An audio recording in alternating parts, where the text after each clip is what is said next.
월급은 줄어드는데 연금은 더 늦게 받습니다. 이 한 문장이 지금 청년 세대가 연금 개혁을 바라보는 감정을 가장 정확하게 설명합니다. 2025년 한국은 18년 만에 국민연금 개혁을 했습니다.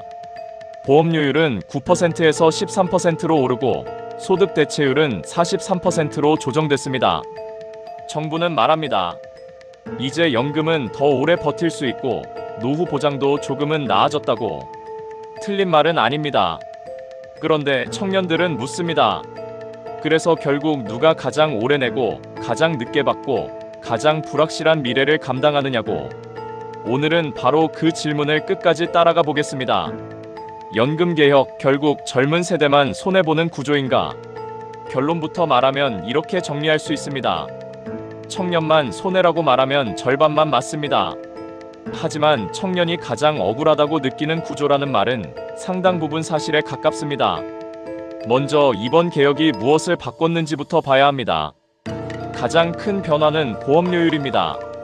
지금까지 국민연금 보험료율은 9%였고 1998년 이후 오랫동안 그대로였습니다. 그런데 2026년부터는 매년 0.5%포인트씩 올라 2033년에 13%가 됩니다. 당장 내년부터 월급에서 나가는 돈이 늘어난다는 뜻입니다. 평균 소득 수준의 가입자를 기준으로 하면 사업장 가입자는 기업과 절반씩 나누기 때문에 개인 부담이 월 7,000원대 정도 늘어나고 지역 가입자는 전액을 본인이 내야 하니 부담이 더 큽니다. 특히 청년 프리랜서나 자영업 초기 단계처럼 소득이 들쭉날쭉한 사람들에게 연금 보험료 인상은 숫자 이상의 압박으로 다가옵니다. 물가도 오르고 월세도 오르고 취업도 불안한데 국민연금까지 더 내라고 하면 그 감정이 좋을 리 없습니다. 그런데 정부는 이것만 한 게 아닙니다. 소득 대체율도 올렸습니다.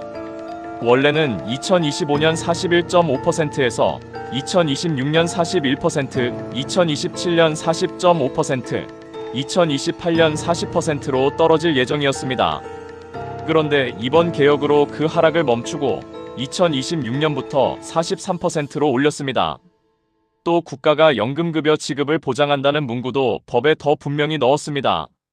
출산 크레딧은 첫째아부터 적용되고 군 복무 크레딧도 확대됐고 저소득 지역 가입자에 대한 보험료 지원도 넓어졌습니다. 그러니 정부 논리는 분명합니다. 그냥 더 내라고만 한 게 아니라 더 받게도 하고 제도 신뢰도도 높이고 사각지대 보완도 했다는 겁니다. 문제는 청년들이 그 설명에 쉽게 납득하지 않는다는 데 있습니다. 왜냐하면 청년이 보는 시간표와 정부가 말하는 시간표가 다르기 때문입니다. 정부는 20년, 30년 뒤를 말합니다. 하지만 청년은 이번 달 카드값과 다음 달 월세를 먼저 봅니다.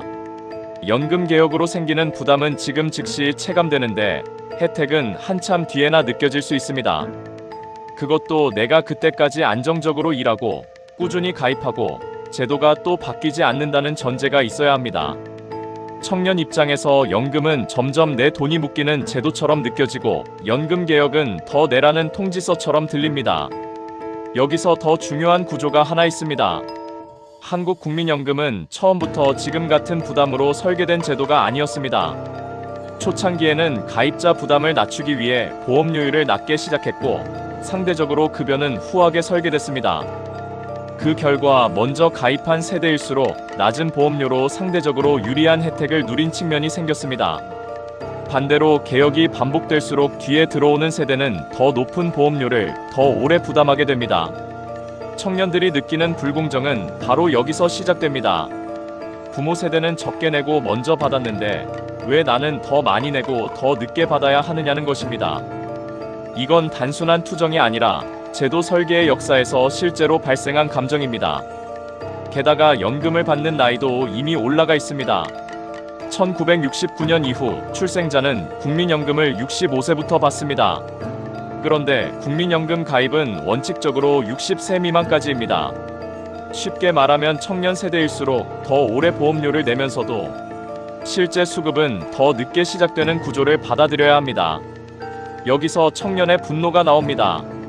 더 내는 것도 나고 늦게 받는 것도 나고 제도가 불안하면 마지막 책임도 나한테 돌아오는 것 아니냐는 겁니다.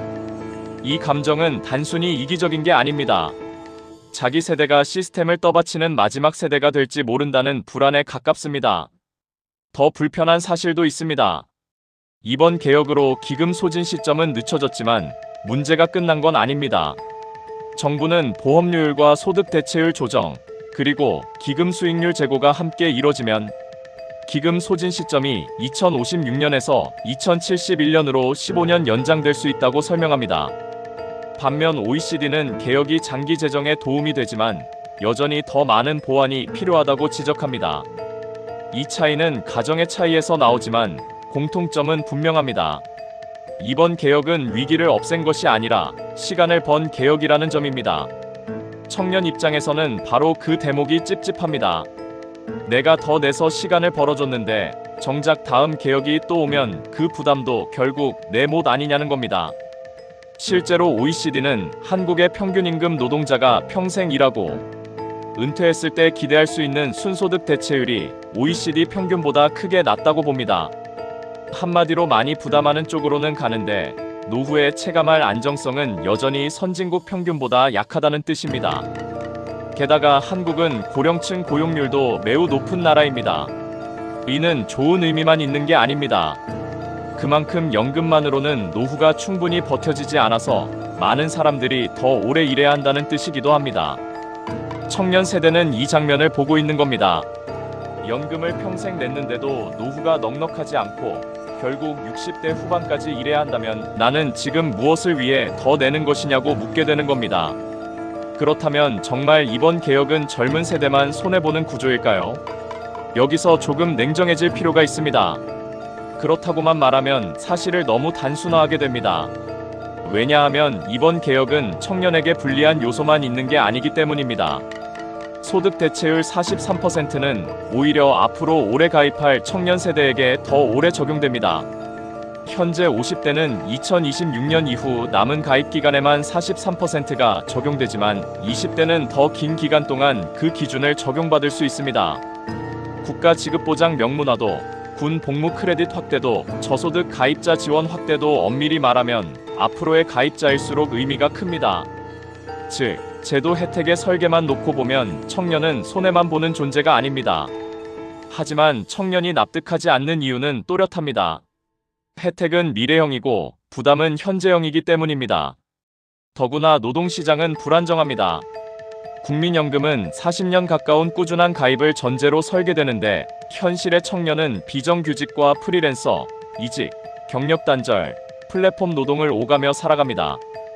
제도는 정규직 장기 근속을 상정하고 있는데 현실의 노동시장은 점점 그 반대로 가고 있습니다. 그래서 청년은 이렇게 느낍니다.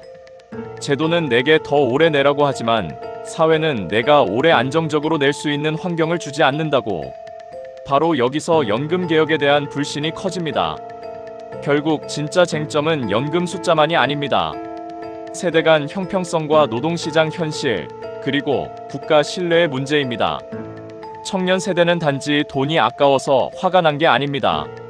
내가 낸 돈이 미래에 제대로 돌아올지, 그 미래까지 제도가 유지될지, 그리고 나만 계속 손해보는 방향으로 개혁이 반복되지 않을지 확신하지 못하기 때문에 분노하는 겁니다. 이번 개혁은 분명 이전보다 나아진 부분이 있습니다. 하지만 동시에 청년에게 조금만 더 믿어달라는 요구를 또 한 번 던진 개혁이기도 합니다. 문제는 그 믿음을 지탱할 사회적 근거가 아직 충분하지 않다는 데 있습니다. 그래서 제 결론은 이렇습니다. 연금 개혁이 결국 젊은 세대만 손해보는 구조냐고 묻는다면 완전히 그렇다고 말할 수는 없습니다. 이번 개혁에는 청년에게도 이익이 되는 요소가 분명 들어있습니다. 하지만 청년이 가장 손해본다고 느끼는 구조냐고 묻는다면 그건 상당히 맞는 말입니다. 왜냐하면 부담은 지금 시작되고 혜택은 가장 나중에 오며 불확실성은 가장 오래 견뎌야 하기 때문입니다.